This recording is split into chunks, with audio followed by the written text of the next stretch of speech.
اور سیدھا اصول یہی ہے کہ جس نے سی سی ٹی وی فوٹیج چرائی اس نے ہی 9 مئی کروایا۔ ملٹری کورٹ سے فیصلے بھی اس لیے کروائے گئے کہ وہاں کسی نے سی سی ٹی وی فوٹیج مانگی نہیں۔ 26 نومبر کو سیدھی گولیاں مار کر ہمارے لوگوں کو شہید کیا گیا۔ جب بھی ان دو واقعات کی شفاف تحقیقات ہوں گی تو دودھ کا دودھ پانی کا پانی ہو جائے گا۔ لیکن میرا سوال آج بھی پاکستان تحریک انصاف ان تمام لوگوں سے ہے جو ڈیسیژن میکر ہیں۔ آپ عمران خان کو یہ بات ضرور بتائیے گا، اور انہیں خود بھی اس بات کا ادراک ہے کہ جوڈیشل کمیشن جب ان کی مرضی کے ججز ہوں گے نا اور یہ اپنی مرضی کا فیصلہ لیں گے تو پھر کیا کرے گی پاکستان تحریک انصاف؟ انہوں نے تو پولیٹیکل نیریٹو بنانا کہ دیکھیں جی ہم نے تو مذاکرات کی میز پر بھی بیٹھے، ہم نے جوڈیشل کمیشن بھی بنا دیا، فیصلہ بھی آ گیا اور اب آپ اسے مانیں۔ تو یہ دیکھنا بہت ہی ضروری ہوگا۔ خان صاحب یہ بھی کہتے ہیں کہ ہم نے حکومت کو 31 جنوری تک کی ڈیڈ لائن دی ہے، مذاکرات اور اس کے ساتھ ساتھ ترسیلات زر کے بائیکاٹ کی مہم بھی جاری رہے۔ اگر حکومت نے ہمارے مطالبات کی منظوری میں سنجیدگی دکھائی تو بائیکاٹ مہم پہ دوبارہ غور کیا جا سکتا ہے۔ مجھے بالواسطہ طور پر یہ بھی کنفرمیشن دوبارہ آ گئی ہے جی کہ بنی گالہ منتقل کرنے کی پیشکش کی گئی، اور اس پر عمران خان نے بڑا واضح موقف دے دیا ہے کہ جب تک اسیران کی رہائی نہیں ہوتی اور باقی رہنماؤں کو نہیں چھوڑا جاتا میں باہر نہیں نکلوں گا۔ اٹک جیل میں بھی مجھے 3 سال تک باہر بھیجنے کی پیشکش کی گئی، لیکن میرا جینا مرنا پاکستان میں ہے۔ میں آخری سانس تک ملک کی آزادی کی جنگ لڑوں گا اور اپنی قوم سے بھی یہی امید کرتا ہوں۔ ویورز، آج ایک کلپ میری نظروں سے گزرا جس میں رانا ثناء اللہ سے سوال کیا گیا کہ آپ کا جو مخالف ہے عمران خان جیل میں ہے اور وہ جیل کاٹ رہا ہے، جس پر رانا ثناء اللہ نے ان کی تعریف کی کہ جب انسان 1 سال جیل میں رہ جاتا ہے نا جی، اور اب تو خیر 2 سال ہو گئے چونکہ پرانا کلپ تھا، تو پھر وہ ایک اچھی جیل کاٹ رہا ہے اور ایک مضبوط انسان ہے اور ایک مضبوط لیڈر ہے جس کے پیچھے پاکستان کی عوام کی سپورٹ ہے۔ یہ الفاظ ہیں رانا ثناء اللہ کے، یعنی تعریف وہ ہے جی جو دشمن بھی آپ کی کرے، اور رانا ثناء اللہ نے عمران خان کی تعریف کی ہے۔ ویورز، عمران خان کی انقریب رہائی، صاحبزادہ حامد رضا صاحب نے کچھ باتیں آج ٹیلی ویژن پر بیٹھ کر کہی ہیں، یہ بھی میں ون بائی ون آپ کے سامنے رکھ دیتا ہوں اور پھر اس پر کچھ آبزرویشنز ہیں۔ حامد رضا صاحب یہ کہتے ہیں کہ عمران خان بہت جلد آئینی اور قانونی جنگ لڑ کر لیگل طریقے سے باہر آئیں گے، چونکہ بعض لوگ اس مذاکرات کو ڈیل کے ساتھ جوڑ رہے ہیں۔ ان کا خیال یہ ہے کہ عمران خان کی رہائی ایک ڈیل کا نتیجہ ہوگا، اسی لیے ان لوگوں کو کرسیوں پر بٹھایا گیا، لیکن حامد رضا صاحب نے قانونی طریقے کو اس بیان کے اندر قوم کے سامنے رکھا۔ پھر وہ یہ کہتے ہیں کہ جو 2-2.5 سال کی صورتحال تھی اب اس کے بدلنے کا وقت آ گیا ہے۔ جو چیزیں دیکھ رہا ہوں نظر آ رہا ہے، عمران خان باہر آ رہے ہیں، اور صاحبزادہ حامد رضا صاحب یہ بھی کہتے ہیں کہ عمران خان خود کہہ چکے ہیں کہ انہیں بنی گالہ منتقلی کی پیشکش ہوئی تھی، لیکن ان کی اور کمیٹی کی رائے تھی کہ کارکنان کی رہائی تک وہ باہر نہیں آئیں گے۔ عمران خان نے یہ بھی کہا کہ قیادت اور کارکنان کی رہائی تک وہ باہر نہیں آئیں گے اور نہ ہی وہ آنا چاہتے ہیں۔ ہم سے پہلے بشرا بی بی اور علی امین گنڈا پور نے عمران خان سے ملاقات کی۔ جب ہم سے ملاقات ہوئی تو عمران خان نے کہا کہ وہ کہیں منتقل نہیں ہو رہے، مطالبات پورے کر دیں، پھر میں غور کروں گا، اور ہماری طرف سے مطالبات اجلاس میں پیش کیے گئے جنہیں تحمل سے سنا گیا۔ مشترکہ اعلامیہ میں عمران خان کی جگہ بانی چیئرمین لکھا گیا، جس کو پوائنٹ آؤٹ کیا گیا۔ اچھا، یہ بھی ایک بڑی انٹرسٹنگ بات ہے کہ عمران خان کا نام لکھا نہیں گیا، جیسا پاکستان کے ٹیلی ویژن چینلز کے اوپر اس کو سینسر کر دیا جاتا ہے نا، اسی طرح اعلامیے میں بھی سینسر کر دیا گیا۔ مجھے تو لگتا یہ کہ جب یہ فیصلے آئیں گے عدالتوں سے تو وہاں پر بھی یہ بانی چیئرمین لکھیں گے، عمران خان کا نام نہیں لکھیں گے، اور اس کو پوائنٹ آؤٹ کیا گیا کمیٹی کی طرف سے، اور پھر اس نشاندہی پر مشترکہ اعلامیے میں عمران خان کا نام جو ہے وہ لکھا گیا۔ اگر آپ عمران خان کے نام کو برداشت نہیں کر سکتے تو پھر یہ مذاکرات آگے کیسے بڑھیں گے؟ اور پاکستان تحریک انصاف کے لوگوں نے اوبویسلی جی اس کا باقاعدہ طور پر دفاع کیا، اور عمران خان کا نام اعلامیے میں بعد میں شامل ہوا۔ مذاکرات ایک پاکستان کے اندر ایک ایسا موڑ ہے اس پورے سیاسی منظرنامے پر جہاں پر لوگ اب مزید ایکسپوز ہوں گے۔ اگر حکومت کی طرف سے کوئی حل نہ پیش کیا گیا تو یاد رکھیے گا یہ مذاکرات اس حکومت کی قبر ثابت ہوں گے۔ ایک سوال ہوا جی حامد رضا صاحب سے کہ عمران خان سے کھلی جگہ پر ملاقات کا مطالبہ کیا آپ نے رکھا؟ کیونکہ ہوتا یہ کہ جب خان صاحب ایک کمرے میں جہاں پہ ان کی ملاقات کروائی جاتی ہے تو وہ ایک چھوٹا کمرہ ہے، وہاں پر ڈیوائسز لگی ہوئی ہیں، اور یہ بات ایک دفعہ نہیں کئی دفعہ خان صاحب خود بھی کر چکے ہیں۔ جس عدالت کے اندر جو جیل میں بنائی گئی، عمران خان کو جب سزا سنائی گئی تو انہوں نے کیمرے کی طرف کہا تھا اور کہا تھا کہ میجر میری بات غور سے سنو، اور پھر انہوں نے اپنی بات جو ہے جہاں پہنچانی تھی پاکستان کے طاقتور حلقوں کو پہنچائی. تو اس کا سوال بھی کیا گیا. تو یہ ملاقات ایک چھوٹی سی جگہ میں ہوتی ہے اور آبویسلی کنجسٹڈ سی جگہیں، تاکہ جو بھی عمران خان کو ملنے آئے وہ گفتگو تیسرے جو طاقت ہے وہ بھی سن سکے، اور پھر اسی طرح کیا جاتا ہے. حامد صاحب نے اس پر جو جواب دیا کہ ہم عمران خان سے ملاقات کے لیے ہمارا یہی مطالبہ تھا اور یہی مطالبہ ہم آگے بھی رکھیں گے، اور کھلی جگہ پر جو ملاقات کے مطالبے پر حکومت نے کہا کہ جناب آپ کاغذ اور پینسل لے کر جایا کریں.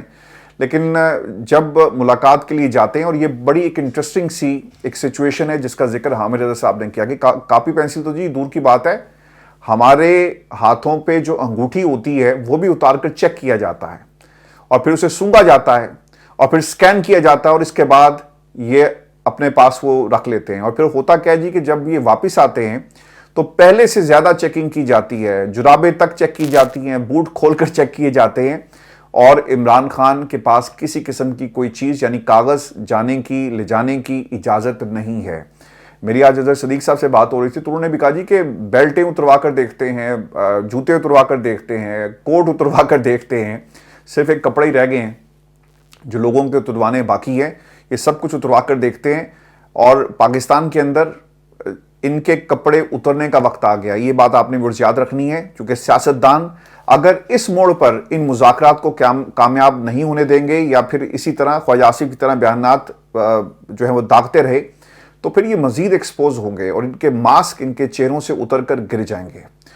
مذاکرات روزانہ کی بنیاد پر بھی ہو سکتے ہیں، یہ بھی حامد رضا صاحب نے کہا، اور ایک دن چھوڑ کر ایک دن بھی ہو سکتے ہیں، اور تحریری مطالبات پیش کرنے کی جو ہے وہ بات کی جا رہی ہے. اس پر حکومت سے مشاورت کی گئی اور حکومت کی جانب سے کوئی ڈیمانڈ نہیں کی گئی. ہم نے بھی یہ کہا، حامد صاحب یہ کہتے ہیں کہ ملک میں سیاسی استحکام کے بغیر آگے کوئی بھی نہیں بڑھے گا. ہماری طرف سے مذاکرات کے نتائج کے لیے 31 جنوری کی آخری تاریخ دی گئی ہے. 29 جنوری تک مذاکرات کا حل نہیں نکلتا تو پھر اسلام آباد کا ہم رخ کریں گے.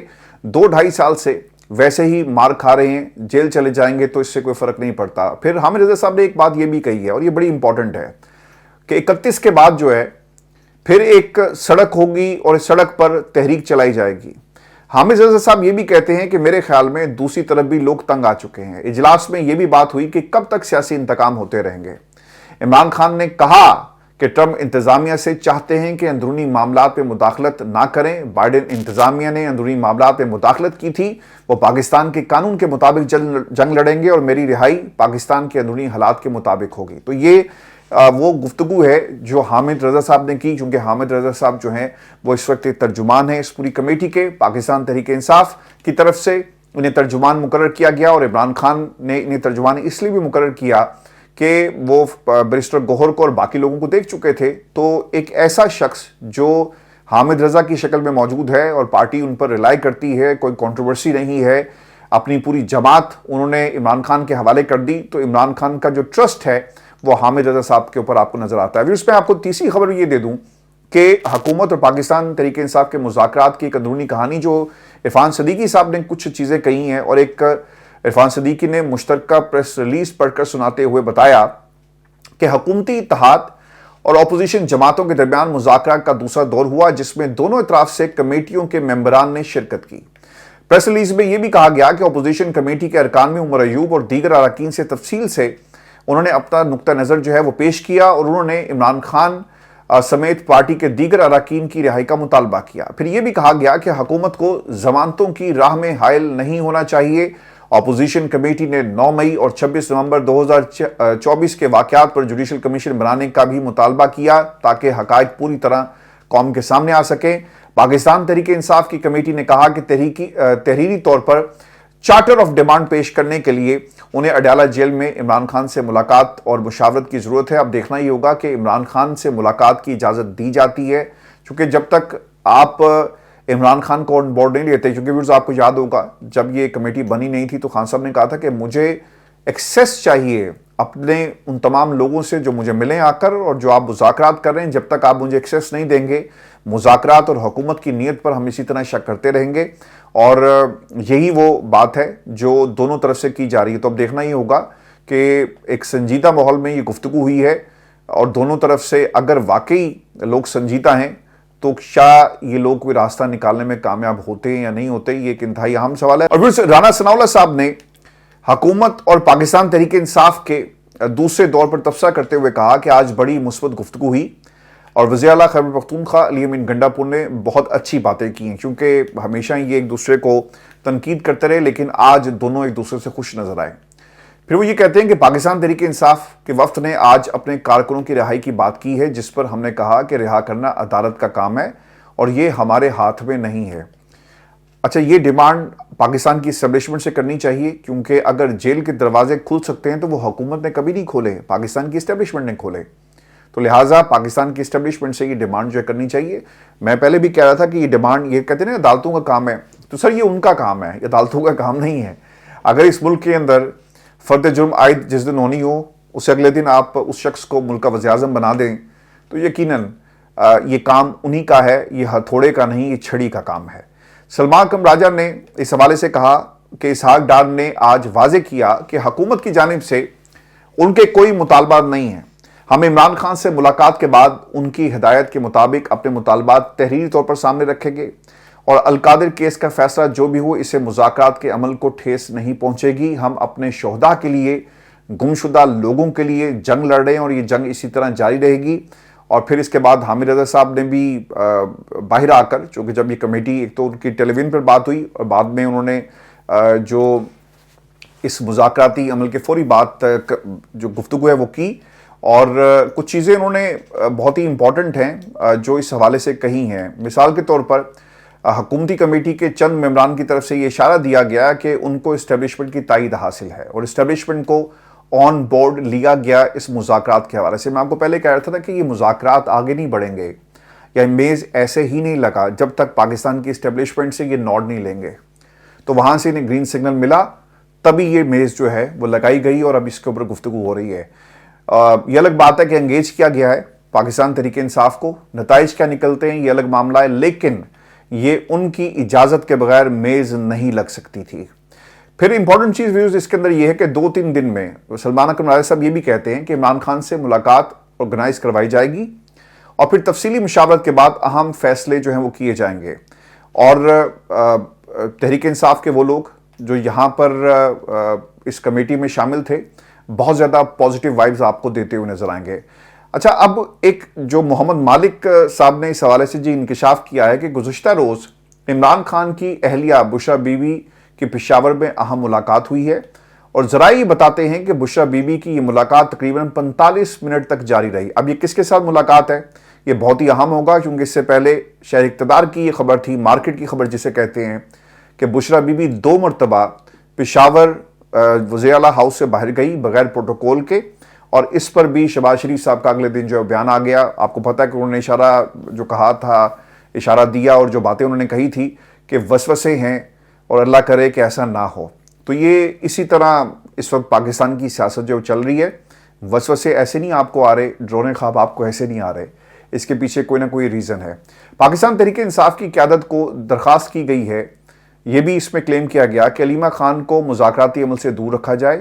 پاکستان تحریک انصاف قیادت کو کہا گیا کہ عمران خان جو اداروں کے خلاف بیان دیتے ہیں ان کو روکا جائے۔ اور پھر ویورز یہ بھی امپورٹنٹ چیز ہے کہ بشرا بی بی سے قیادت پریشان، یہ بھی خبر اس وقت جو ہے وہ گردش کر رہی ہے، اور خیبر پختونخوا میں ہونے والی مختلف ملاقاتوں اور سیاسی فیصلوں میں اس وقت بشرا بی بی جو وہ شریک ہیں، اور بشرا بی بی نے مذاکراتی عمل سے متعلق بھی رہنماؤں سے مشاورت کی ہے۔ تو اب یہ بھی ایک نیا پنڈورا باکس جو ہے وہاں پر کھولا جا رہا ہے۔